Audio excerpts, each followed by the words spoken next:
桃园观音国小大约有70%学生都是客家人。除了一般客语教学外，校方把课程与客家文化结合，让教学更加多元有趣。在客家谚语书法课中，孩子们认真挥毫，一字一句写下前人的智慧。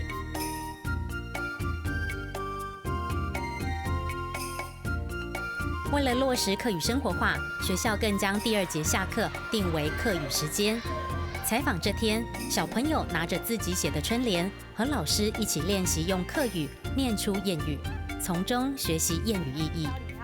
有心忘金土，有心忘金土，无心用书法的方式，加上图片，来让小朋友学习谚语，好高有兴趣，小朋友更喜欢来学习这个谚语。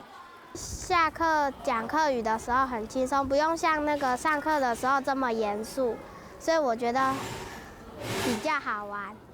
校园另一边还有老师说故事，轻松置身在客语环境中，孩子们更爱学说客家话。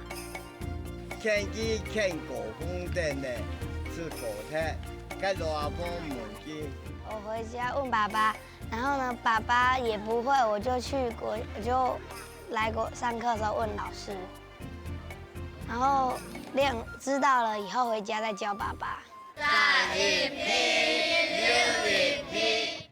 孩子们用客语连结玩乐和学习，不仅让客家话走进孩子们的生活中，也让孩子走进客家文化的世界里。